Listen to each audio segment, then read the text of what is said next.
তেওঁ সদায় বহুত ষ্ট্ৰং আছিল আৰু মোক সদায় ষ্ট্ৰং হ'বলৈ তেওঁ মোক শিকাই গৈছে। ইমান বছৰে মই আচলতে বুজিও পোৱা নাছিলোঁ, প্ৰতিটো মুহূৰ্তত তেওঁ মোক এটা এটা কথা মোক শিকাই গৈছে। তেওঁ থাকোঁতে মোৰ শক্তিটো আৰু বহুত বেলেগ আছিল, কিন্তু এতিয়া মই জানিব বিচাৰোঁ আচলতে প্ৰকৃততে ঘটনাটো কি হৈছিল আৰু কিয় এনেকুৱা হ'ব লগা হ'ল এনে এজন ব্যক্তিৰ লগত।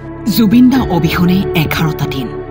গৰিমা গাৰ্গৰ জীৱনৰ আটাইতকৈ ডাঙৰ দুখ থাকি গ'ল। তেওঁ জুবিন দাৰ লগত ছিংগাপুৰ যাব নোৱাৰিলে। তেওঁৰ লগত থকাহেঁতেন আজি এই দিন নাহিলেহেঁতেন। প্ৰাণৰ শিল্পীগৰাকীক অসমে হেৰুৱাবলগীয়া হ'ল। নেগলিজেঞ্চ অফ ডিউটিটোতো সম্পূৰ্ণ দেখা গৈছে, যিবোৰ ভিডিঅ' চাৰ্কুলেট হৈ আছে এতিয়া দেখা গৈছে। জুবিন একেবাৰে সম্পূৰ্ণভাৱে তেওঁ এক্সজষ্টেড হৈ গৈছিল। সেই সময়খিনিত আকৌ লাইফ জেকেট নোহোৱাকৈ সাঁতুৰিবলৈ পানীত এৰি দিয়া, এই বস্তুবোৰ আমি আচলতে বহুত দেৰিকৈ দেখিছোঁ। 6-7 দিন যোৱাৰ পিছত আমি এইবোৰ ভিডিঅ' দেখিছোঁ। আৰু শেষৰ সময়টোত সেই ভাগৰুৱা সময়টোত চাগে মই মানে ভাবিব নোৱাৰোঁ তেওঁৰ বুকুখনে তেতিয়া কি বিচাৰিছিল আৰু তেতিয়া তেওঁ চাগে মনত কেনেকুৱা এটা অৱস্থা হৈছিল। কিন্তু তেওঁ থাকোঁতে মোৰ শক্তিটো আৰু বহুত বেলেগ আছিল। কিন্তু এতিয়া মই জানিব বিচাৰোঁ আচলতে প্ৰকৃততে ঘটনাটো কি হৈছিল আৰু কিয় এনেকুৱা হ'ব লগা হ'ল এনে এজন ব্যক্তিৰ লগত।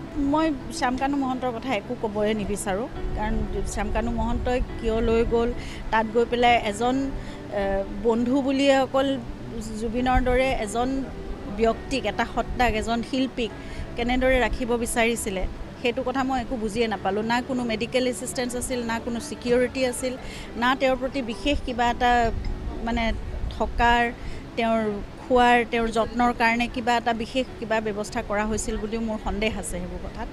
আৰু একো কৰা নাছিল আচলতে।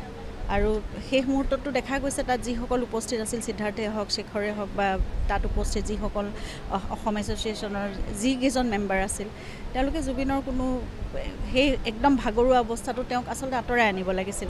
সেই সময়ত তেওঁক পানীত নামিবলৈ দিয়াৰ কোনো কথা নাছিল। জুবিনক সকলোৱে ব্যৱহাৰ কৰিলে নেকি? এই সন্দৰ্ভত গৰিমা গাৰ্গৰ মন্তব্য। জুবিনে আচলতে সকলোকে বিশ্বাস কৰিছিল। জুবিনে ইমানেই বিশ্বাস কৰে সকলোকে যে তেওঁৰ প্ৰফেশ্যনেল কামত মোক কেতিয়াও সোমাবলৈ দিয়া নাছিল। আৰু তেওঁ মোক সদায় একদম আৰম্ভণিৰ পৰা, সেইটো মই বিয়া হোৱাৰ কথা নহয়, একেবাৰে প্ৰথমৰ পৰাই মোক এইবোৰ কথা বুজাইছিল যে যেতিয়া NK প্ৰডাকশ্যন আছিল দেৱে বৰকটকী, তেওঁলোক মোৰ ফেমিলি, মোৰ ককাই ভাইৰ নিচিনা। এইবোৰ ব্যৱসায়ৰ কামত তুমি মাজত নোসোমাবা, কাৰণ যেতিয়াই আমাৰ পত্নীসকল সোমায় বা মহিলাসকল সোমায় ঘৰৰ, তেতিয়া কিছুমান কথাত অসুবিধাৰ সৃষ্টি হ'ব পাৰে। গতিকে তেতিয়াৰ পৰাই মোক প্ৰতিটো কথাত মানে প্ৰফেশ্যনেল কথাত মই আঁতৰিয়ে থাকিছিলোঁ, কেতিয়াও মই সোমোৱা নাই। মই ইমানখিনিও নাজানো জুবিনে কিমান মানে ৰেমিউনাৰেশ্যন লৈ কিবা এটা অনুষ্ঠান কৰে বা তেওঁৰ এগ্ৰিমেণ্ট কেনেকৈ হয়, কিমান শতাংশ কি হেৰি থাকে তেওঁৰ মানে মিউজিক লেভেলতে হওক, যি হওক অন্য কপিৰাইট, এই গোটেই কথাবোৰ মোৰ একোৱেই জ্ঞান নাই। এই বিষয়ে মই একো নাজানো, মই কেতিয়াও সোমোৱা নাছিলোঁ আৰু মই কেতিয়াও ভবাও নাছিলোঁ যে হঠাৎ এনেকুৱা এটা পৰিস্থিতি আহিব। গতিকে সেইবোৰ কথা মই এতিয়া লাহে লাহে মই আনৰ পৰা শুনিছোঁ, জানিব লাগিব, শিকিব লাগিব সকলো কথা। তেওঁৰতো সকলো সপোন মই কৰিবলৈ চেষ্টা কৰিম, কিন্তু মই কিমান সময় লাগিব, কেনেকৈ পাৰিম মই নাজানো। কৰিম মই, কিন্তু কৰিম সম্পূৰ্ণ আস্থা আছে। তেওঁলোকে এতিয়ালৈকে জুবিনক নিজৰ ভাতৃৰ নিচিনাকৈ সকলো কৰি আছে। গতিকে মই সকলোকে মই ধন্যবাদ জনাইছোঁ। গোটেই অসমবাসী বুলিয়ে নকওঁ, সমগ্ৰ বিশ্ববাসী, অসম চৰকাৰ, প্ৰশাসন, পুলিচ প্ৰশাসন, সকলোৱে মোৰ কাষত এতিয়া আছে। জুবিনৰ প্ৰতি যি সন্মান, যি মৰম সকলোৱে দেখাইছে।